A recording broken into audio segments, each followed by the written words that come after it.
ভাইরে ভাই, এমন নাস্তা দেখলে জাস্ট অবাক হয়ে যাবেন। বিশ্বাসই করতে পারবেন না এত কম উপকরণে এত সুন্দর নরম আর ফুলে ওঠা নাস্তা তৈরি করা সম্ভব। বাইরে হালকা সোনালি রং আর ভেতরে একদম তুলার মতো নরম। সকালের নাস্তা, বিকেলের ক্ষুধা কিংবা বাচ্চাদের টিফিন সব কিছুর জন্য একদম পারফেক্ট।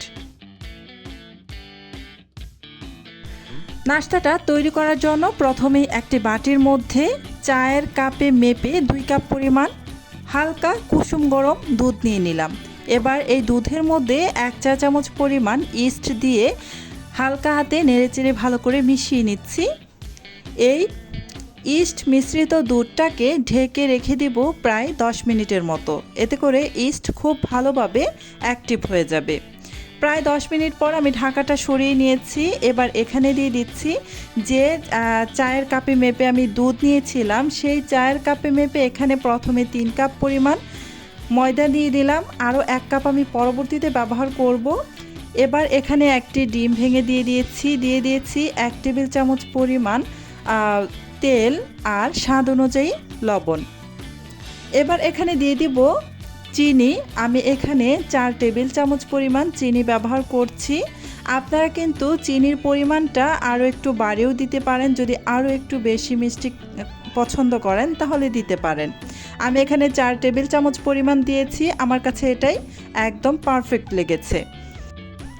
আর সর্বপ্রথম যেহেতু এখানে চায়ের কাপে মেপে 2 কাপ পরিমাণ উষ্ণ গরম দুধ দিয়েছিলাম, সেই সেম চায়ের কাপে মেপে আমি 3 কাপ পরিমাণ ময়দা নিয়ে নিয়েছি। আর আরও 1 কাপ ময়দা কিন্তু আমি পরে ব্যবহার করব। প্রথমে এই 3 কাপ ময়দা ভালো করে মিশিয়ে নিচ্ছি। আমি হাতের সাহায্যে ভালো করে মিশিয়ে নিয়েছি।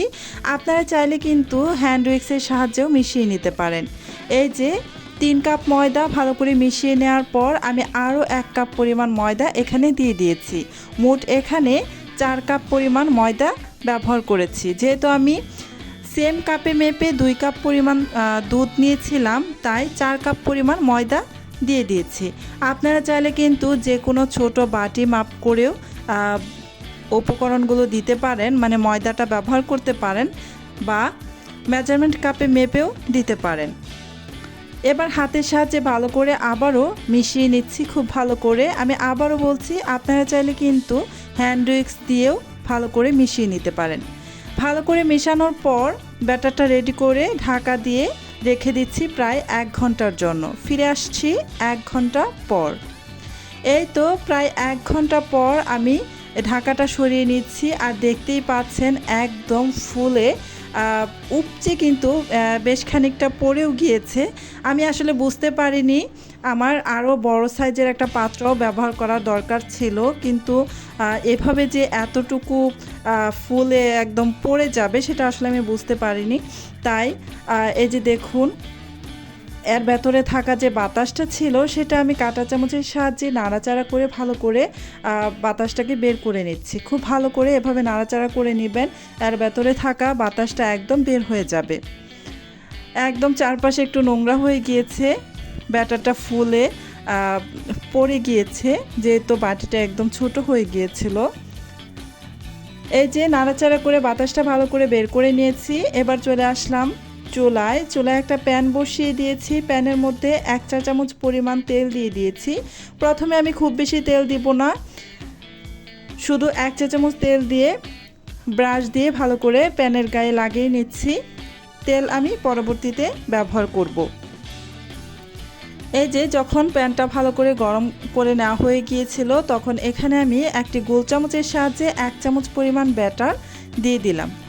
এবার ঢাকনা দিয়ে ঢেকে প্রায় 2 মিনিটের মতো অপেক্ষা করব। আর এই 2 মিনিট কিন্তু চুলার আঁচ একেবারে লোতে রেখে তারপর কিন্তু এই নাস্তাটাকে বানাতে হবে, নয়তো কিন্তু নিচের দিকটা অনেক বেশি পুড়ে যেতে পারে। একদম লো আঁচে অবশ্যই রাখবেন। এই যে 2 মিনিট পর এখানে আমি কিছুটা তেল ব্যবহার করব, যেহেতু এখন উল্টে দিব। উল্টে দেওয়ার আগে এখানে কিছুটা তেল ব্যবহার করবেন। তবে এই নাস্তাটা কিন্তু একদম তেল ছাড়াও ভাজা যায়। আপনারা চাইলে কিন্তু যদি তেলটা পছন্দ না করেন তাহলে কিন্তু তেল ছাড়াও ভাজতে পারেন। এই যে এবার আমি আলতো হাতে এই নাস্তাটাকে উল্টে দিব। এখন পর্যন্ত যারা যারা আমার ভিডিওটা দেখতেছেন প্লিজ আমার ভিডিওতে একটা লাইক দিয়ে দিবেন। আর আমার চ্যানেলটি যদি আগে থেকেই সাবস্ক্রাইব করে দেওয়া না থাকে প্লিজ আমার চ্যানেলটি সাবস্ক্রাইব করে পাশে থাকা বেল আইকনটি অন করে রাখবেন। এতে করে যখন আমি নতুন কোনো ভিডিও আপলোড করব তখন সাথে সাথে কিন্তু আপনার ওখানে নোটিফিকেশন পৌঁছে যাবে। আমি উল্টে দিয়ে ঢাকনা দিয়ে ঢেকে আরও প্রায় 1 মিনিটের মতো রেখে দিয়েছিলাম। এই যে দেখুন দুই পাশেই কিন্তু খুব সুন্দর একটা কালার চলে এসেছে আর ভেতর পর্যন্ত খুব ভালোভাবে কুক হয়ে গিয়েছে। এবার এই নাস্তাটাকে আমি নামিয়ে নিচ্ছি। সেমভাবে আমি আপনাদের বোঝার সুবিধার্থে আরও একটি নাস্তা বানিয়ে দেখিয়ে দিচ্ছি। একটি গোল চামচের সাহায্যে আমি 1 চামচ পরিমাণ এখানে ব্যাটার দিয়ে দিচ্ছি। এ পর্যায়ে কিন্তু আর তেল ব্যবহার করব না, বেশ খানিকটা তেল প্যানের মধ্যে রয়েই গিয়েছে, আপনারা দেখে নিশ্চয়ই বুঝতেই পারছেন। এবার ঢাকনা দিয়ে ঢেকে 1 মিনিটের মতো বা 1 থেকে 2 মিনিটের মতো আমি অপেক্ষা করব। চুলার আঁচ কিন্তু একেবারেই লোতে রাখতে হবে। এই নাস্তাগুলো অবশ্যই লো আঁচে রেখে ভাজতে হবে, নয়তো কিন্তু পুড়ে যেতে পারে, খুব দ্রুত কালার চলে আসতে পারে আর ভেতর পর্যন্ত কুক নাও হতে পারে। সেজন্য চুলার আঁচ একদমই কম আঁচে রেখে তারপর কিন্তু এই নাস্তাগুলোকে আমি উল্টে পাল্টে ভেজে নিচ্ছি। আর ঢাকনা দিয়ে ঢেকে অবশ্যই এই নাস্তাগুলো বানাবেন, তাহলে কিন্তু এই নাস্তাগুলো খুব সুন্দরভাবে ফুলে একদম স্পঞ্জি হয়ে যাবে।